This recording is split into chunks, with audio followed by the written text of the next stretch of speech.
अध्यक्ष संजय कांबळे यांचं स्वागत भावराव मोरे लक्ष्मीच्या काळजी करतो.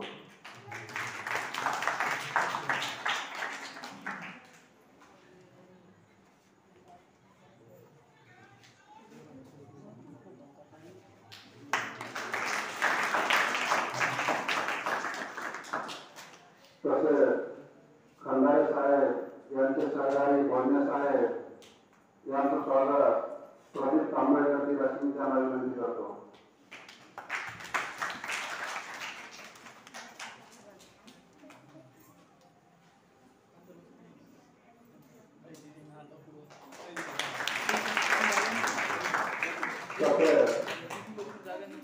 खंडारे साहेब यांच्यासोबत असलेले त्यांचे सहकारी वानकडे साहेब यांचं स्वागत गजानन मोरे यांची मी त्यांना विनंती करतो.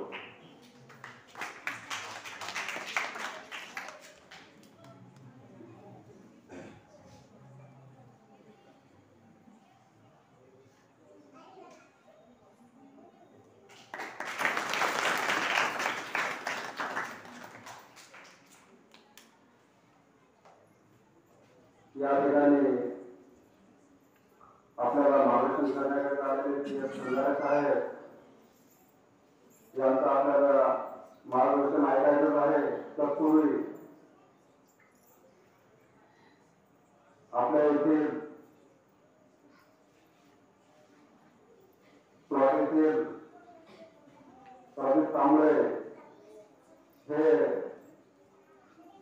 उन्हाळा पावसाळा हिवाळा या तिन्ही ऋतूमध्ये नियमितपणे प्लॉटीतील वेगवेगळ्या ठिकाणी जाऊन वंदना घेतात. त्यांचं या ठिकाणी स्वागत करण्याकरिता मी खंडारे साहेबांना विनंती करतो की त्यांनी त्यांचं पुष्पगुच्छ देऊन स्वागत करावं.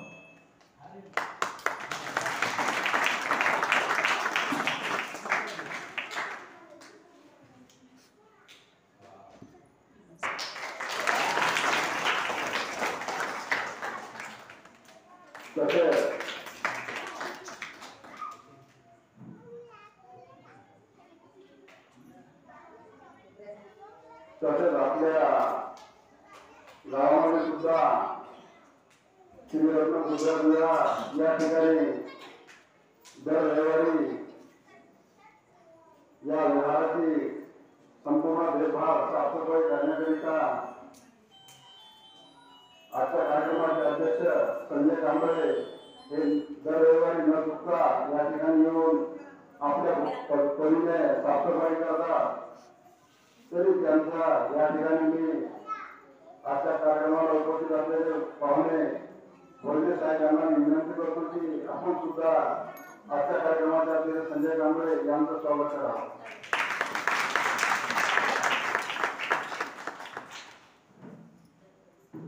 आज मला असं वाटतं की आपण इतक्या दिवसामध्ये पहिल्यांदा या ठिकाणी त्यागमूर्ती माता रमाई यांची जयंती करण्याचा एक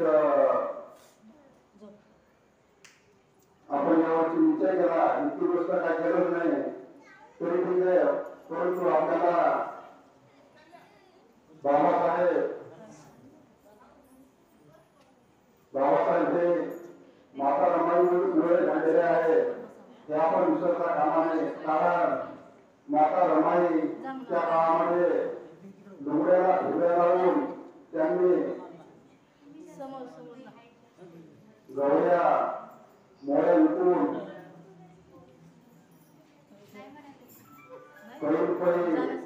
त्या गावामध्ये जे काही असं ते त्यांनी जमा करून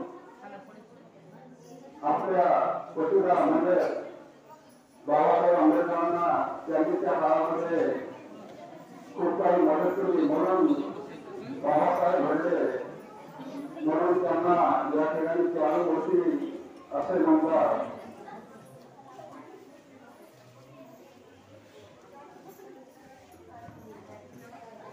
तरी यानंतर मी या ठिकाणी कार्यक्रमाला उपस्थित असलेले खंडारे साहेब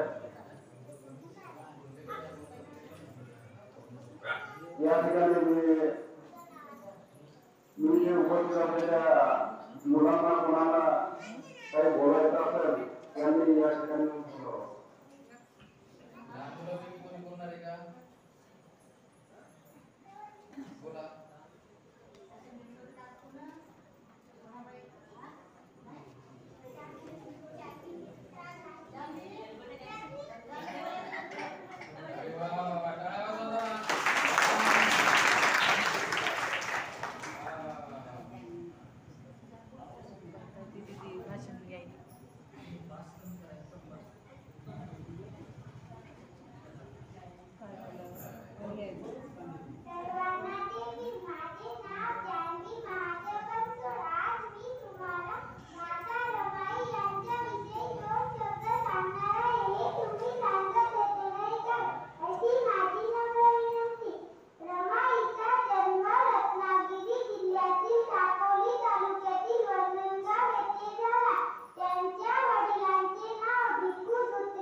त्यांच्या वडिलांचे नाव भिक्खुदुर्गे असे होते व आईचे नाव रुक्मिणी दुसरे असे होते.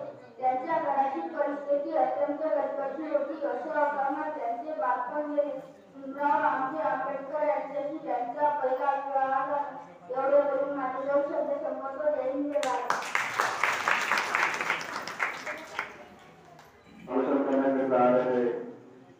साहेब यांना मी विनंती करतो की त्यांनी आपलं मार्गदर्शन या ठिकाणी करावं.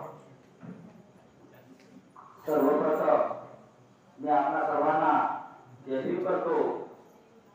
जय भीम. तर आजच्या या कार्यक्रमाचे अध्यक्ष सन्माननीय काँग्रेस साहेब आणि या गावात लोकांनी उत्साह पाहतो. मी पहिल्यांदा नाही तुमच्या गावामध्ये बरेच वेळा आलो, परंतु प्रत्येक कार्यक्रमात मी हजर असतो. परंतु आजचा जो तुमचा उत्साह गावात 8-9 वाजेपर्यंत आपल्या घरात स्वयंपाक असतो, परंतु मात्र आपण सर्वजण 7:30-8 वाजता इथं हजर आला. म्हणून मी आपणा सर्वांना खरोखर मी आपलं अभिनंदन करतो आणि माझ्या 2 शब्दांना सुरुवात करतो.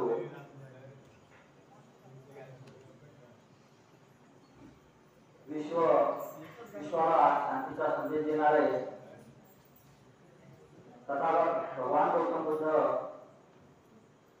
शिक्षणाचं दैवत ज्याही गरजाकडून आपल्या भारतीयांना शिक्षण मिळावं म्हणून त्यांनी जी काही कष्ट घेतले अशा क्रांतीसूर्य महात्मा ज्योतिबा फुलेंना मी वंदन करतो.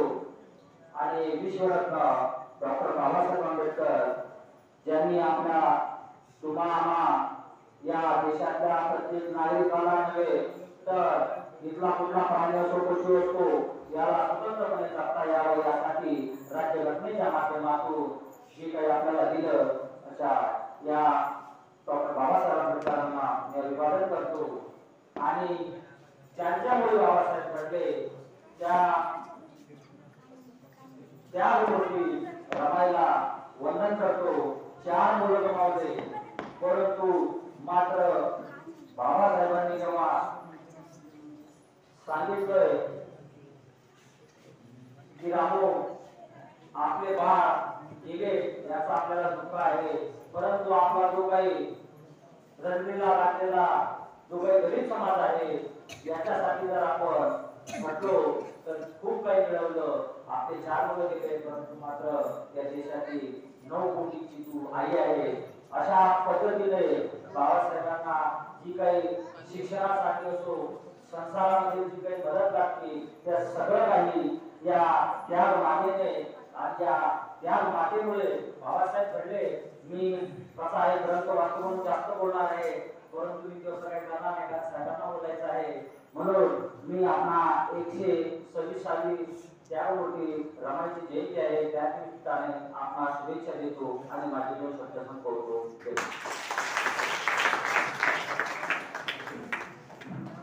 यानंतर आजच्या कार्यक्रमाला उपस्थित असलेले वानखडे साहेब हे आपल्याला या ठिकाणी मार्गदर्शन करणार आहे.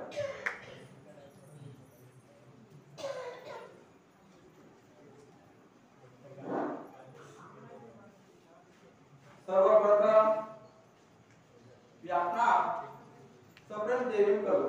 जय भीम. महाधार्मिक तथागत भगवान गौतम बुद्ध, छत्रपती शिवाजी महाराज, डॉक्टर बाबासाहेब आंबेडकर, महात्मा ज्योतिबा फुले, शाहू महाराज आणि तसेच लोकशाहीर अण्णाभाऊ साठे यांना आम्ही कोटी कोटी प्रणाम करतो.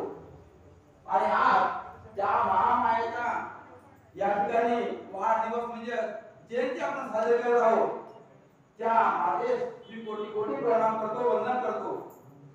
आणि तसेच आज या ठिकाणी जे जयंतीचा जो कार्यक्रमाचे आयोजन केलेले आहे मी त्या सर्वांचे आभार मानतो की खरोखर मातेची जयंती ही देशात झाली पाहिजे, जिल्ह्यात झाली पाहिजे, तालुक्यात झाली पाहिजे, पंचायत समिती झाली पाहिजे, गावात झाली पाहिजे, गल्ली झाली पाहिजे आणि घरोघरी सुद्धा झाली पाहिजे.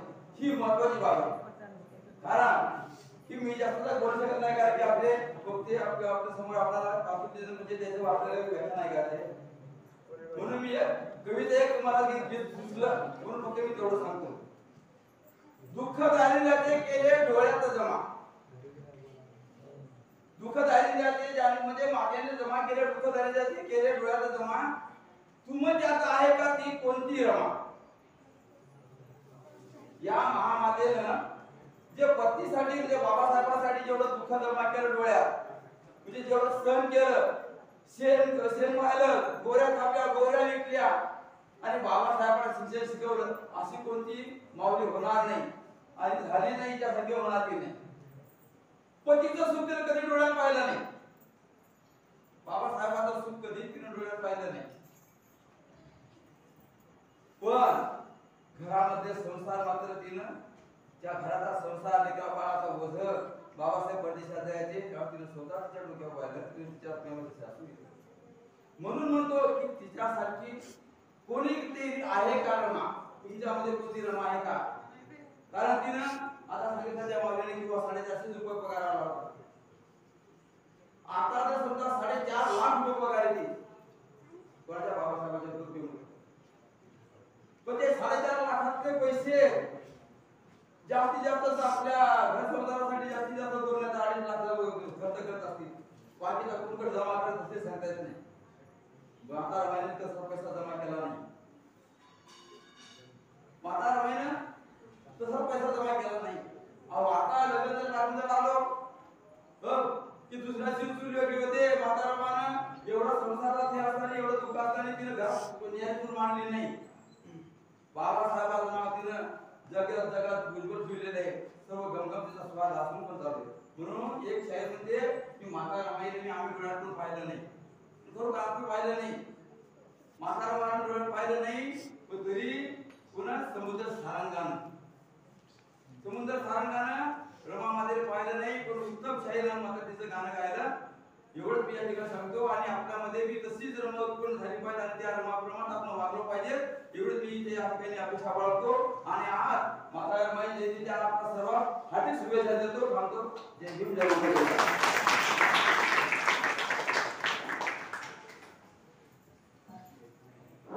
यानंतर आपण ज्यांचं मार्गदर्शन या ठिकाणी ऐकण्यासाठी आपण आहात त्यांचं मार्गदर्शन मी त्यांना विनंती करतो की त्यांनी आपण आपलं मार्गदर्शन चालू करावं.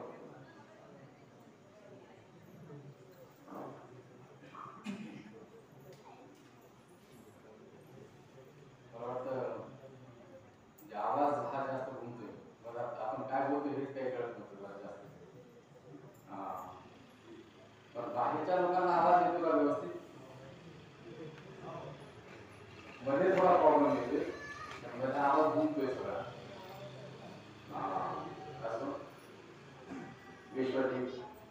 विश्वाधार्य महाकावी तथागत भगवान गौतम बुद्धाचा समता, स्वातंत्र्य, बंधुत्व आणि न्यायाचा विचार ज्या ज्या संतांनी समाज सुधारकांनी तुमच्याही माझ्यापर्यंत पोहोचवण्याचं काम केलं, त्या सर्व संत समाज सुधारकांच्या विचारांना मी प्रथमतः नतमस्तक होतो. आदर्श जाणते राजे छत्रपती शिवाजी महाराज, छत्रपती शिवरायांच्या संकल्पनेतील स्वराज्य निर्मितीसाठी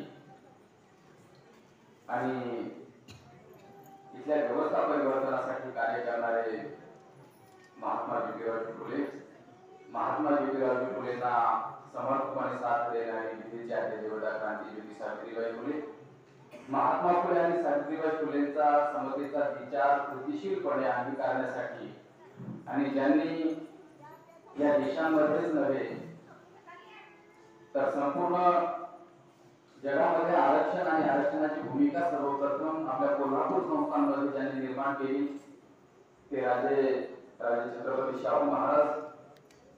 छत्रपती शाहू महाराजांनी आता ते प्रसंगात पुढे येणारच आहे, परंतु सांगतो की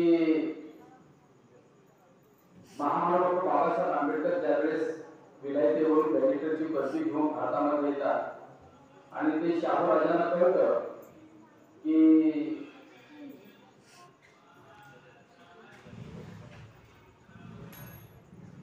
आणि बाबासाहेबांना शोधत शोधत ते मुंबईला जातात आणि स्वतःच्या डोक्यातला पेटा ते महामानव बाबासाहेब आंबेडकरांच्या डोक्यामध्ये भरतात आणि स्वतः एक राजा असून देखील त्यांना मिठी मारतात आणि सांगतात की आता माझी सामाजिक कार्याची जबाबदारी संपली आणि ही जबाबदारी तुमच्यावरती टाकतोय. एवढा मोठा सार्थ विश्वास ज्या राजाने टाकला आणि त्या सार्थ विश्वासाला तेवढंच समर्पकपणे आपल्या कृतीत उतरवणारे महामानव बाबासाहेब आंबेडकर. लाख बोल घेऊन थोडे एकच माझं कर्तव्य कार्य वचन पाळणे सुंदर गाव सुधारावे कार्याने प्रत्यक्ष कार्याने मुक्तीला महत्व देणारे वंदनीय राष्ट्रसंत तुकडोजी महाराज दिवसा गावामध्ये खान साफ करायचे आणि रात्रीला लोकांच्या डोक्यावरती असणारी अज्ञान रूपी खान साफ करणारे निष्काम कर्मयोगी संत गाडगे बाबा. आणि तुमच्या माझ्या उद्धारासाठी ज्या ज्या संतांनी आणि समाज सुधारकांनी काम केलेलं आहे अशा तमाम संत सुधारकांच्या विचारावरती आज मला अतिशय आनंद झाला की या ठिकाणी लहान लहान बालकांनी माता रमाईच्या जीवनावरती अतिशय सुंदर असे तेवढेच अंगावर शहारे आणणारे विचार या ठिकाणी व्यक्त केलेले आहेत. माता रमाईचं जीवन आपण जर पाहिलं आणि यशवंत मनोहराची कादंबरी आपण जर वाचली तर कितीही कठोर मनाचा माणूस जरी असला तरी 2 पानाच्या वरती ती कादंबरी वाचू शकणार नाही. एवढं मोठं दुःख आणि दुःखाच्या वर मात करणारी, संकटावर मात करणारी. कारण इथे बालकांनी ज्या पद्धतीने त्या बालिकेने सांगितलं की बालपणीच आईला म्हणजे खोकला जे कफ म्हणतो आपण दमा हा आजार आईला ग्रसलेला होता वडीलही खोकून पिंजत होते. अशा अवस्थेमध्ये बालपणीच आईचं निधन होतं आणि निधन झाल्याच्या नंतर आई गौराचा आणि शंकरचा हातामध्ये घेते. रमाईच्या हातावर डोक्यापर्यंत देखील हात जात नाही, तो हात खालीच गळून पडतो. ती जिम्मेदारी नंतर वडिलांवरती येते, परंतु वडीलही त्याच परिस्थितीमध्ये म्हणजे वर्ष 2 वर्षाच्या फरकानं वडील देखील जातात आणि या 4-6 वर्षाच्या मुलीवरती या 2 भावंडांची जिम्मेदारी सांभाळते. आणि मग अख्खं जग म्हटल्यासारखं माता रमाईचं होतं. अनाथ झालेली ही बालकं मामा गोविंदपूरकर त्या बालकांना घेऊन मुंबईला जातात. तिथे गेल्याच्या नंतर देखील रमाई ही काही घरी बसत नाही. लहान भावंडांना सांभाळायचंय, मामाच्या घरी राहायचंय, तर मामाची मर्जी राखली पाहिजे, मामीची मर्जी राखली पाहिजे आणि ती मर्जी राखण्यासाठी पडेल ते काम करायचं. काट्या कुपाट्या वेचून आणायच्या, इंधन जमा करून आणायचं आणि जे जे काम करता येते ते काम करायचं. परंतु मामा आणि मामीने देखील या भावंडांना रमाईसकट कुठल्याही गोष्टीची उणीव भासू दिलेली नाही. त्यांच्या जीवनामध्ये त्यांनी स्वतःच्या मुलाप्रमाणे गोविंदपूरकर मामांनी त्या बालकांचा सांभाळ केलेला आहे. आणि सांभाळ करत असताना इकडे बाबासाहेब आंबेडकर 14 वर्षाचे होतात. रामजी सुभेदारांच्या समोर त्यांच्या लग्नाचा विचार आखला जातो आणि मग बाबासाहेबांना अभ्यासात मदत करणारी, बाबासाहेबांना कुठल्याही गोष्टीमध्ये तोडफोड करणारी अशी सोयीस्कर अशी सून ते शोधत होते. मित्रांच्या घरी कळलं की भिक्खू धोत्रेची मुलगी अनाथ आहे, तिला आईवडील नाहीत आणि गुणवान मुलगी आहे. कारण गुणवान मुलांचं नाव कुठेही निघतं. मग कशा पद्धतीचं नाव तिचं निघल्या गेलं आणि रामजी सुभेदार ते मुलीला पाहण्यासाठी त्या ठिकाणी गेले. फक्त नाव विचारलं, तुझं नाव काय आहे, आणि त्यांनी तिच्या हातावरती साखर ठेवली. दोघांनीही एकमेकाला पाहिलेलं नाही. म्हणजे त्या काळी म्हणण्यापेक्षा आता 20-25 वर्षापर्यंत भावकीतल्या माणसाला जरी एखाद्या मुलाला किंवा मुलीला सांगितलं चुलत्या काच्या करवी की आता तुझ्या मुलासाठी मी सोयरी आणली किंवा तुझ्या मुलीसाठी सोयरी आणली, तर भावकीतल्या कोणत्याच माणसाचा हिंमत होत नव्हती की तू कसं काय शोधलं म्हणून किंवा काय झालं म्हणून. परंतु आताचा काळ बदललेला आहे आणि बदललेल्या काळामध्ये आता जर एखाद्या मुलीला सांगितले की तुला ही मुलगी पसंत आहे का, तर ते अगोदर पाहतील, बोलतील एकमेकाशी, एकमेकांचा सहवास लागतो का, एकमेकांची वैचारिक जोड जमते का, इथपर्यंत सगळ्या गोष्टी पाहायला जातील आणि नंतर ते एकमेकांना स्वीकारतात. परंतु माता रमाईच्या बाबतीत माझी मात्र तसं झालं नव्हतं. दोघांनी एकमेकांना पाहिलं नाही. बाबासाहेबांनी रमाईला पाहिलेलं नव्हतं आणि रमाने देखील बाबासाहेबांना पाहिलेलं नव्हतं. आणि मग या दोघांचा विवाह भायखेड्याच्या भाजी मंडीमध्ये लागतो. आणि विवाह देखील कशा ठिकाणी लागतो मित्रांनो, इकडे बाजार भरायची वेळ झालेली असते आणि बाजार भरायची वेळ झालेली असते आणि मग दोघेही एका नालीवरती पत्र टाकून त्याच्यावरती 2 खोके उभे करतात आणि 2 खोके उभे करून एकीकडून बाबासाहेब आणि एकीकडून रमाईला उभं केलं जातं. बाबासाहेब आईच्या आठवणीनं गहिवरून जातात आणि रमाई हळवेपणानं पाहते बाबासाहेबांकडे, नवरदेवाकडे की नवरदेव का रडतोय म्हणून. कारण त्यांना बाबासाहेबांना देखील आपल्या स्वतःच्या आईची आठवण होते आणि रमांना बाबासाहेबांच्या डोळ्यातले अश्रू पाहिल्याच्या नंतर त्यांनाही स्वतःला भरून येतं. आणि ह्या ठिकाणी जर माझे आई वडील असते तर त्यांना किती आनंद झाला असता. कारण त्या काळातल्या अस्पृश्य समाजातल्या समजल्या जाणाऱ्या समाजात महामानव बाबासाहेब आंबेडकर इतका शिकलेला एकही माणूस समाजात नव्हता आणि एवढ्या मोठ्या विद्वानाशी, एवढ्या मोठ्या विशाल माणसाशी माझा विवाह होतोय हे रमाईच्या मनाला भावलेलं होतं. हे रमाला भावलेलं असताना रमाईच्या मनामध्ये वेगळ्या पद्धतीचे काढून सुरू झाले आणि रमा देखील आणि दोघंही एकमेका ओक्साबोक्शी रडायला लागतात. तेवढंच कोणीतरी आवाज करता आणि आटपा लवकर, कारण बाजार भरायची वेळ आणि लोक जर आले या ठिकाणी तर मग आपलं काय खरं नाही. आणि म्हणून मग त्या आटोपा म्हणण्याच्या परिस्थितीमध्ये लग्न उरकलं जातं. रामू ही भिकू धोत्रेची मुलगी रामजी सुभेदाराची सून बनते आणि घरात आल्याच्या नंतर मग प्रत्येक जणाच्या तोंडात रमा रमा रमा रमा हे आण रमा ते आण रमा असं कर. आणि रमा ही इतकी काही खुश होऊन जाते की तिला स्वतःचं माहेर देखील किंवा मामाचं घर देखील आठवेल असं झालं.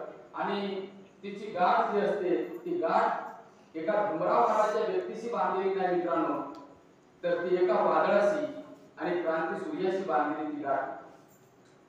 आणि ही गाठ बांधत असताना रमा महामानव डॉक्टर बाबासाहेब आंबेडकर म्हणजे ज्या पद्धतीने दिवा होते, परंतु त्या दिव्यामधली जी वात होती ती जळणारी वात म्हणजे रमाई होती.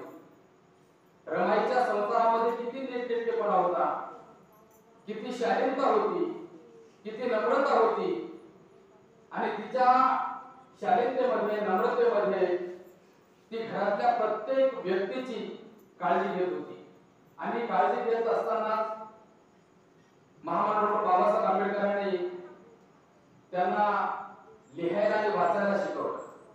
लिहायला आणि वाचताना शिकवताना जो प्रसंग आहे तो प्रसंग फार मजेशीर आहे. बाबासाहेब रात्रंदिवस पुस्तकाच्या बाहेर काही निघत नसतात आणि रमाला ते म्हणतात की आता तुला पण शिकायचंय. तर रमा म्हणते मला तुम्ही शिकताय ना, तुम्ही तर 24 तास फुकातच राहताय, माझं काय काम आहे. त्यावेळेस ते म्हणतात नाही रमा, सावित्री आई शिकली म्हणून या देशातल्या तानुबाई बिर्जे सारख्या महिला शिकल्या. अगं फातिमा शेख सारखी मुस्लिम समाजाची महिला शिकली.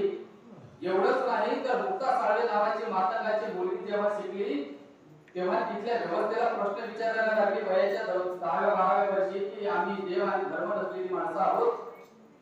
रामू, शिक्षण हे फार महत्वाचं आहे. आणि मग बाबासाहेबांना ज्या ज्या वेळी वेळ मिळेल त्या त्या वेळी रमाला ते शिकवायला लागले आणि रमा देखील अक्षर गिरवायला लागली. आणि रमा स्वतः बाबासाहेबांना पत्र व्यवहार करू लागली. बाबासाहेबांचे आलेले पत्र रमा स्वतः वाचू लागली. स्वतः बाबासाहेबांच्या प्रश्नाची म्हणजे पत्राची उत्तरे देखील बाबासाहेबांना देऊ लागली. मित्रांनो, एखाद्या व्यक्तीच्या पाचवीलाच एखादं दुःख पुजल्यासारखं असतं, संकट पुजल्यासारखे असतात, तशी माता रमाईच्याही जीवनामध्ये खूप संकट आले. म्हणजे स्वतःची 4 अपत्य गमावलेली असताना देखील कधीही स्वतःच्या नवऱ्याकडे किंवा कोणत्याही गोष्टीकडे तिने कधीही कुरकुर केलेली नाही. जगातला सगळ्यात गरीब व्यक्ती कोण असेल आणि जेवढी गरिबी महामानव डॉक्टर बाबासाहेब आंबेडकरांनी अनुभवली नसेल तेवढी गरिबी जगातल्या कोणत्याही माणसाने गरिबी कधी अनुभवलेली नाही. ज्यावेळेस राजरत्न, रमेश, गंगाधर आणि हिंदू ही 4 बालकं गमावलेली असतात आणि 4 बालकं गमावलेली असताना 4ही बालकांना नवा कपडा मिळत नाही. अंत्यसंस्कार करण्याच्या वेळेस घरात एकही नवा कपडा नसतो आणि असा नवा कपडा नसलेली म्हणजे किती मोठी गरिबी असेल घरामध्ये. बाबासाहेब हताश होतात, परंतु बाबासाहेबांच्या कुठल्याही कृत्यावरती कधीही नाराज न झालेली, शेजाऱ्या पाजाराकडे थोडीशीही कुरकुर न केलेली. आता एखादी गोष्ट कमी पडते आपल्या बाळाला, आता गावभर बघायला गावभर, परंतु माता रमाईनं घरात कोणतीच गोष्ट केली नाही. उलट घराच्या शेजारच्या असणाऱ्या बाया रमाईला चिडवत होत्या की म्हणे बॅरिस्टरची बायको आणि घराला फुटका तरी म्हणे आहे का. परंतु रमाने त्या बोलण्याकडे कधीच लक्ष दिलेलं नाही की त्याने असं म्हटलं नाही की मला शेजारच्या बाया काय म्हणतात काय नाही.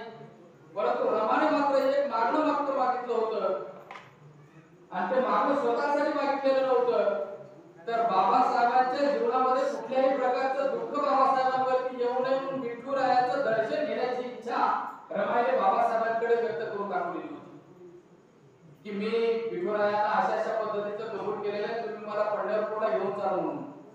त्यावेळेस बाबासाहेब म्हणतात अगं रामू की जो देव आपल्याला साधं दर्शन देत नाही, मंदिरापर्यंत येऊ देत नाही, त्याची पायरी देखील चढू देत नाही. अगं चोकोबाची हाडं देखील विठ्ठल विठ्ठल म्हणून गेली, परंतु त्या विठ्ठला त्या चोकोबाला देखील पायरी चढता आलेली नाही, तर तुझी माझी काय गत आहे?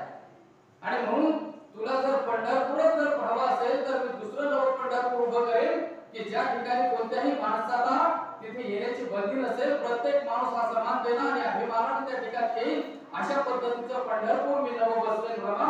आणि त्या रमाला दिलेलं अभिवचन महामानव डॉक्टर बाबासाहेब आंबेडकरांनी 14 ऑक्टोबर 1956 ला पूर्ण केलेला आहे नागपूर या ठिकाणी. की धम्म दीक्षांतराचा जो सोहळा बाबासाहेबांनी केलेला होता, परंतु दीक्षांतराचा सोहळा पाहण्यासाठी मात्र रमाई राहिल्या नाही.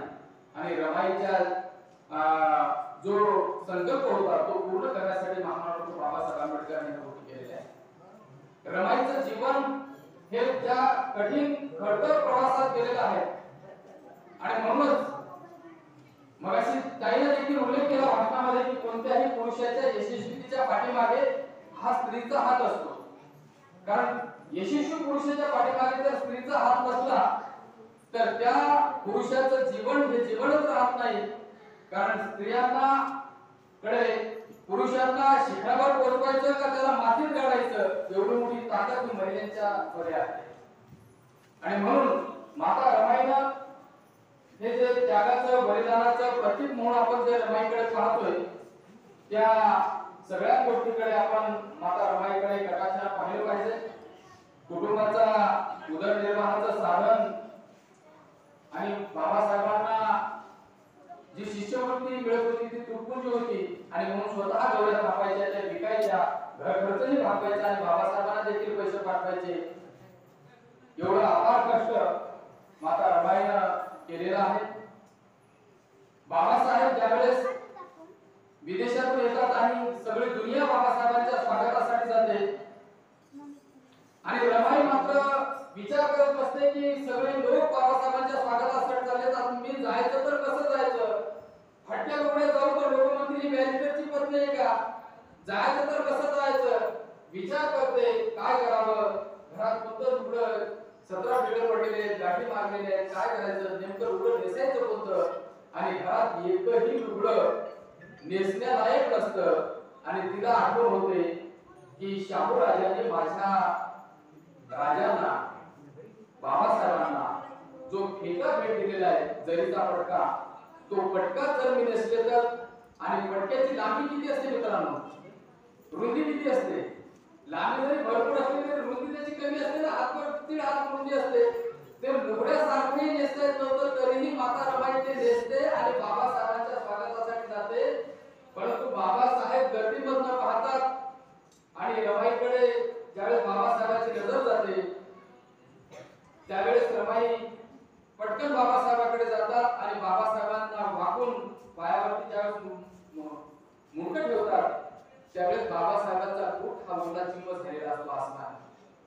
आणि मग बाबासाहेबांना वाटतं की माझी रमा माझ्यासाठी किती कष्ट सहन करते. हे शब्दात व्यतीत न होणारे वर्णन आहेत मित्रांनो.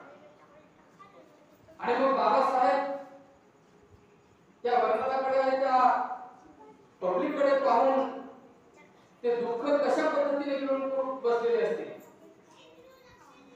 बाबासाहेबांना ही जी समर्पणपणे साथ मिळाली ती माता रमाईची मिळालेली आहे.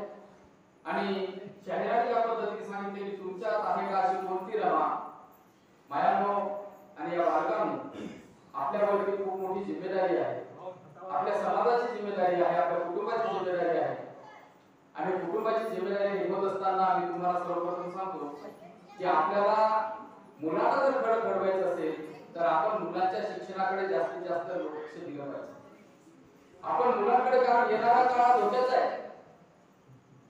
आता शिक्षण हे पूर्णपणे बंद होणार आहे. सरकारी शाळा ह्या खासगी कंत्राटदाराकडे दिल्या जाणार आहेत, अदानी अंबानीकडे. आणि आपल्या वाशिम जिल्ह्यातल्या शासन परिपत्रक देखील निघलेले आहे की सगळ्या जिल्हा परिषदेच्या शाळा या एका ट्रस्टला त्यांनी दत्तक दिलेल्या आहेत. स्कूल कॉम्प्लेक्स नावाची योजना येणार आहे.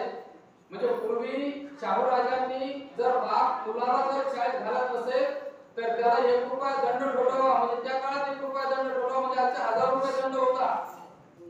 आता तुम्ही मुलांना शाळेत घालू नये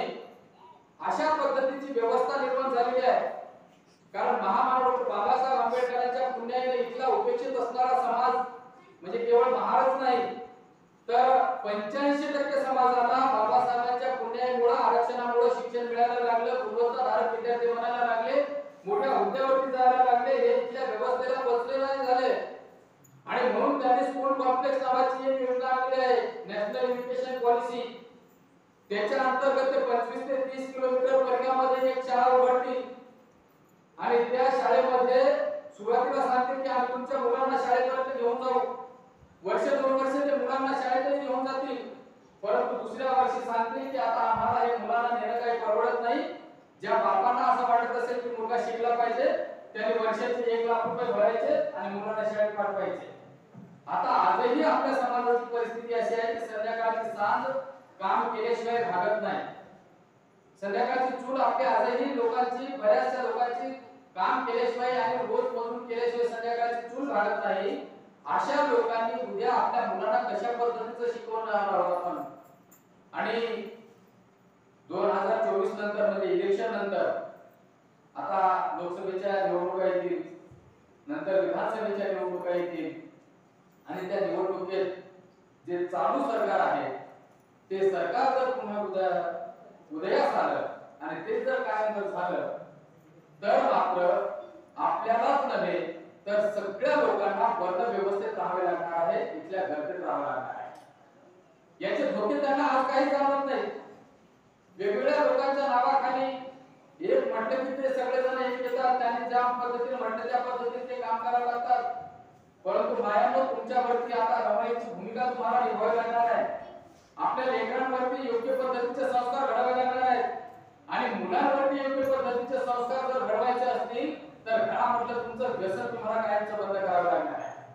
मग ते व्यसन तुमचं तंबाखूचं असेल, सीताफळाचं असेल किंवा गुटख्याचं असेल किंवा कुठलंही व्यसन असेल, ते व्यसन तुम्हाला कायमचं बंद करावं लागलेलं आहे. बापांनो तुम्हाला तुमची स्वतःची व्यसन दूर करावी लागणार आहे आणि ती व्यसन आपण जोपर्यंत त्यागणार नाही, तुमच्या व्यसनाचा होणारा खर्च तुम्ही रोजचा खर्च लावा. तुमचा किती होतो?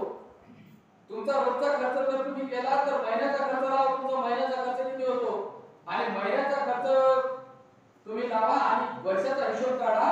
तुमच्या वर्षाचे नाही म्हटलं तरी 10-15 हजार रुपये तुमच्या एका व्यसनात जातात. साध्या जरी हिशोब केला ना तर 15 ते 20 हजार रुपये तुम्ही नुसत्या सीताफळावरती किंवा तंबाखावरती खर्च करता. दारूचा खर्च तर तो काही लाखात जातो. मग आपण आपल्या मुलांना सांगतो की आमच्याकडे पैसे नाही आणि म्हणून मुलांना म्हणजे त्याची परीक्षा फीस वेळेवर देऊ शकत नाही किंवा ह्या गोष्टी करू शकत नाही, तर त्या पालकांनी आपलं पूर्ण व्यसनावरचा खर्च टोटली थांबवला पाहिजे आणि आपल्या लेकरांवरती तुम्ही खर्च केला पाहिजे. कारण महामानव डॉक्टर बाबासाहेब आंबेडकर शिकले म्हणून आपण हे सगळ्या गोष्टी करू शकतो. बाबासाहेब आंबेडकरांऐवजी दुसरा कोणताही माणूस जर देश स्वतंत्र जरी झाला असता तरी या देशाला पाहिजे तशा पद्धतीची घटना निर्माण करू शकलेले नसते आणि त्यांना पाहिजे त्या पद्धतीची घटना देश स्वतंत्र झाल्यावरही त्यांना अपेक्षित होती. कारण इंग्रजांच्या काळातही त्यांच्याकडे जाहीरदार होते, त्यांच्याकडे सगळ्या गोष्टी होत्या. स्वातंत्र्यानंतरही त्या गोष्टी त्यांच्याकडे राहणार आहेत आणि उद्या त्या गोष्टी त्यांच्याकडे राहू नये. कारण इथला गावकुसा बाहेर राहणारा भटका विमुक्त समाज देखील राजा बनवण्याचं सामर्थ्य केवळ घटनेमध्ये आहे आणि ही घटना आता धोक्यात येऊ पाहते. म्हणून महामानव डॉक्टर बाबासाहेब आंबेडकरांचा आणि माता रमाईचा त्याग जर आपल्याला कायम जिवंत ठेवायचा असेल तर आपल्याला आपल्या मुलांबाळावरती योग्य त्या पद्धतीचे संस्कार घडवणं, त्यांना व्यसनापासून दूर ठेवणं आणि जास्तीत जास्त संख्येने ते IAS ऑफिसर आणि या दर्जाचे लोक कसे होतील ते पाहायला पाहिजे. आता तुमचे स्वप्न तुम्ही बाकीचे स्वप्न बंद करा पाहणं, कारण बाहेर दिवस गेले की डोळे लागतात आणि डोळे लागले की माती किंवा कोळसे खाण्याचे डोळे तुम्ही पाहू नका. तर तुम्ही मुलांवरती योग्य त्या पद्धतीचे संस्कार करा.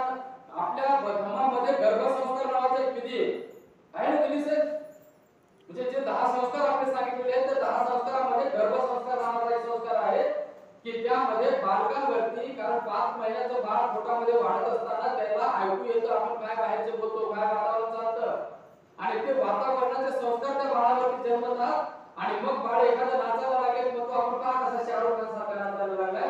कारण शाहरुख खान सारखा तो नाचत नाहीये तर शाहरुख खानचे गीत आणि तो डान्स टीव्हीच्या माध्यमातून त्याच्या आईला पाहिलेले असतात तर ते संस्कार त्या बाळावरती पडलेले असतात. आपल्या बाळावरती जर योग्य त्या पद्धतीचे संस्कार जर करायचे असतील तर तुम्ही छत्रपती शिवरायांपासून ते अण्णाभाऊ साठेपर्यंतची पुस्तकं रोज वाचा, त्या बाळावरती त्या पद्धतीचे संस्कार पडतील आणि बालक देखील गुणवान होईल. म्हणून तुकाराम महाराज म्हणतात की शुद्ध बीजापोटी फळे रसाळ गुणवटी. बीज जर शुद्ध असेल तर त्याच्यापोटी येणारी संतती सुद्धा ही विकृतीची होते. खान तशी माती आपण म्हणतो ना, मग खान जर चांगली जर निघवायची असेल आपल्याला, तर आपलं जे संस्कार आहेत, आपल्या गर्भाचे जे संस्कार आहेत, ते संस्कार त्या मुलांवर त्या पद्धतीने पडलेले पाहिजे.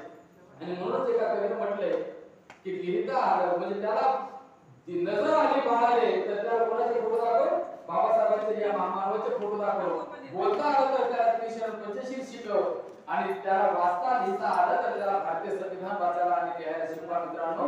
तेव्हाच आपण खऱ्या अर्थानं माझा लढाईचा आणि या सगळ्या गोष्टीचा योग्य त्या पद्धतीने आपण उपयोग केला असं होईल. या ठिकाणी आपले अमोल महाराज मोरे आणि अरविंद गुरुदेव साहेब जे सातत्यानं कष्ट घेतात नेहमीसाठी, तर त्या दोघांचाही माझ्या हस्ते मी त्यांना गुलाबपुष्प देऊन त्यांच्या कार्याचं कौतुक करतोय. त्यांनी जरा पुढे यावं आणि ही जी युवा मंडळी आहे सातत्यानं आपल्या गावांमध्ये 4 शब्द का होईना ते ऐकायला आले पाहिजे. कारण माझ्या मनात फोनवरती इतरही काही फोन आहेत, माझ्या घरी माझा कार्यक्रम उठलाय, ते सातत्यानं मला फोन करून बोलवत आहेत. मला तिकडे माझ्या गलीमध्ये प्रॉपरच्या माझ्या पंचशील नगर भागामध्ये सुद्धा मला जाऊन तिथे बोलायचंय. त्याच्यामुळं मी माझं बोलणं या ठिकाणी थांबवतो. आणि तुम्ही जे काम करत आहात ते काम खरोखर वाखाणण्याजोगं काम आहे. तुमच्या कामाचं ते कौतुक आहे. आपण सातत्यानं टीव्ही चॅनलच्या माध्यमातून आणि युट्यूबच्या माध्यमातून सातत्यानं समाजावर होणाऱ्या अन्याय अत्याचाराच्या विरुद्ध जी मीडियाच्या माध्यमातून जे आवाज उठवण्याचं काम करताय त्याबद्दल तुमचं करावं तेवढं कौतुक कमी आहे. आपण शाळेच्या गजरामध्ये या दोन्ही मान्यवरांचा पुष्पगुच्छ देऊन स्वागत करतो.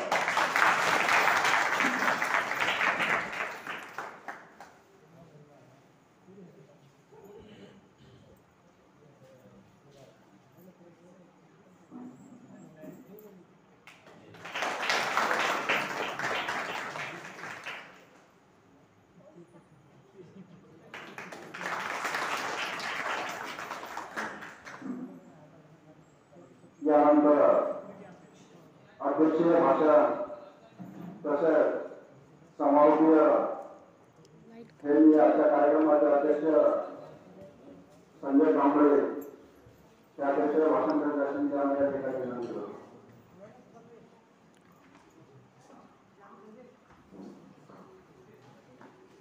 संपूर्ण विश्वाला शांतीचा संदेश देणारे शांती महाकारुण्य भगवान गौतम बुद्ध विश्वभूषण प्रभुत्व डॉक्टर बाबासाहेब आंबेडकर,